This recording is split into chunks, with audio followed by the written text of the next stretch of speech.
আমি চট্টগ্রামের বাঁশখালী, কক্সবাজারের বাঁশখালী গেছি, হযরত মাওলানা আখতারুল ইসলাম সাহেবের মহিলা মাদ্রাসায় মাহফিলে গেছি। 2 দিন ব্যাপী মাহফিল, আমি 2 দিন ছিলাম। তো হুজুরের স্বভাব হলো প্রত্যেক বছরের প্রধান বক্তা যিনি হন তাকে দিয়ে ওই মাদ্রাসা বুখারীর ক্লাস, দাওরার মাওলানা মহিলাদের একটা ক্লাস পড়ায়, বুখারী শরীফের একটা সবক পড়ায় রাখে, যাতে তারাও খুশি হয় যে বাংলাদেশের বড় বড় বক্তাদের কাছ থেকে আমরা পড়াশোনা করেছি, একটা সবক হলেও পড়ছি। তো ওই বছর প্রধান বক্তা আমি ছিলাম। আমি যা পারি আর না পারি, আমারে হুজুর বললেন যে হুজুর আপনি আমার মেয়েদেরকে একটা বুখারী শরীফের একটা সবক পড়ায় দিয়ে যান। তা আমি পড়াবো বিদায়, মেয়েরা 55 জন মেয়ে সম্ভবত ওই ক্লাসে দাওরায়।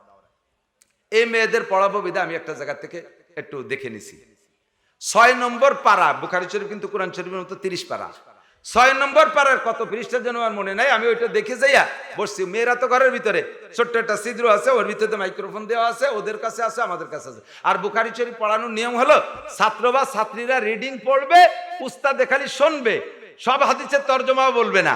যে হাদিসটা একটু ব্যাখ্যা দেওয়ার মতো ওইটার ব্যাখ্যা দেওয়ার জন্য বলবে থামো আমি ব্যাখ্যা দিই। এই হলো পড়ানোর নিয়ম বুখারী হাদিসের সব কিতাবে। তা আমি যাইয়া বসছি, বললাম যে পড়ো, একজনে পড়ো। কোন জায়গা থেকে পড়বো হুজুর? আমি বললাম 6 নম্বর পারার এত পৃষ্ঠা থেকে পড়ো। এটা তো আমি জানি কোন জায়গাতে, আমি তো দেখে গেছি, ও তো আর জানে না। আজীব। আমার এই প্রায় 30 বছরের মতো বুখারী শরীফের ক্লাস আমি পড়াই। আমার এই 30 বছরে কত মেধাবী ছেলেদেরকে আমি পড়াইছি, বললে বিশ্বাস করতে আপনাদের কষ্ট হবে। ওই মেয়েটারে বললাম তোমরা পড়ো, একজনে একটা মেয়ে পড়লো। বুখারী শরীফের পৃষ্ঠা তো এত বড়, যার 10 নিঃশেষে এক পৃষ্ঠা শেষ করা যায় না। আমার মনে হলো সর্বোচ্চ 3 থেকে 4 নিঃশেষে বিনা লুকমায় একটা নুক্তাও ভুল নাই, উচ্চারণেও ভুল নাই, এরাবেও ভুল নাই, জের জবর কোথাও ভুল নাই, 4 নিঃশেষে পৃষ্ঠা শেষ। ও আমার চাইতে ভালো বুখারী শরীফ পড়াইতে পারবে। এরকম বহুত আলেমা মা মেয়েরা তৈরি হচ্ছে আল্লাহর রহমতে। মহিলারা মহিলাদের মাসালা আলোচনা করবে, আমরা পুরুষরা পুরুষদের মাসালা আলোচনা করব। কথা কোন ঠিক না? এজন্য নবী বলেন তলাবুল ইলমে ফারিদাতুন আলা কুল্লি মুসলিমিন ওয়া মুসলিমাত, দ্বীনি ইলম শিক্ষা করো নরনারী সকলের উপরে ফরজ। আকিমিস সালাত, নামাজ পড়ো। নামাজটাকে যে নামাজের দ্বারা তোমার ইন্নাস সালাতা তানহা আনিল ফাহশাই ওয়াল মুনকার, নারীদেরকে খারাপি থেকে ফিরাবে তাকেও নামাজে ফিরাবে, পুরুষদের খারাপি থেকে ফিরাবে তাকেও নামাজে ফিরাবে। এই নামাজ যত আগে নামাজের মতো হতে হবে। কথা বলেন। নামাজের হাদিস কি বলেন তো? আসসালাতু মিফতাহুল জান্নাহ, একটু বলেন।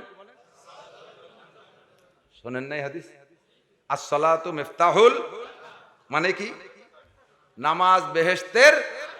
এবার ওই হাদিসের আরেকটা অংশ আছে, ওয়ালিকুল্লি মিফতাহিন আসনান। আমার সাথে বলেন, ওয়ালিকুল্লি মিফতাহিন আসনান। নামাজ বেহেশতের চাবি, আর প্রত্যেক চাবির দাঁত আছে। প্রত্যেক চাবির, ওয়ালাইসা কুল্লু আসনানিন সাওয়া, আর সব দাঁত সমান না, সব দাঁত সমান না। দাঁত ছোট বড় না হলে তালা খোলে। এই যে আমার কাছে আসেন দিয়ে আসছি, এই যে 2 দিক বানাইছে, এগুলো দাঁত ছোট বড় আছে। সব কয়টা দাঁত যদি এক লেভেলের সমান হতো তাহলে এই চাবিতে খুলতো না। নামাজ বেহেশতের চাবি, এই যে জান্নাতের গেট খুলবেন, এই চাবিরও দাঁত আছে আর সব দাঁত সমান না। তাহলে নামাজের দাঁত কি আর কোনটা ছোট কোনটা বড়? নামাজের দাঁত হলো 1 নম্বরে 13টা বড় দাঁত, তার নাম হলো 13 ফরজ। তার নাম কি? 14টা মেজে দাঁত 2 নম্বর দাঁত, তার নাম 14টা ওয়াজিব। 28টে 3 নম্বর সাইজে দাঁত, তার নাম 28টে সুন্নতে মুআক্কাদা। দাঁড়ানোর মধ্যে 7টা, রুকুর মধ্যে 7টা, সিজদার মধ্যে 7টা, বসার মধ্যে 7টা, 4 7 28টে এলো সাইজে দাঁত। আর 4 নম্বর ছোট দাঁত আছে, তার নাম হলো মুস্তাহাব। সব মিলিয়ে তা 51টা, সেগুলো 51টা। এই সব দাঁতগুলো যদি জায়গা মতো ঠিক না থাকে তাহলে আপনার নামাজ জান্নাতের চাবিও না, ওতে তালাও খুলবে না, আপনারে আমারে আকামের থেকেও ফিরেতে পারবে। কতক্ষণ? কয়টা শিখেবো, কয়টা শিখেবো, কয়টা শিখেবো? এদিক তাকান।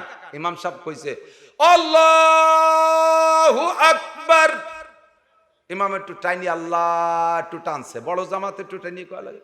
মুসল্লি কাছে কাছে যারা, তারা ইমাম শুরু করে দেওয়ার সাথে সাথে ওরা শটে মারি দিয়েছে আল্লাহু আকবার। ইমামের আল্লাহু আকবারের র শেষ হওয়ার আগে যদি মুসল্লির আল্লাহু আকবারের র শেষ হয়ে থাকে, আপনার নামাজের ইক্তেদা সহি হয়নি, নামাজ বাতিল হয়ই নেই। নামাজ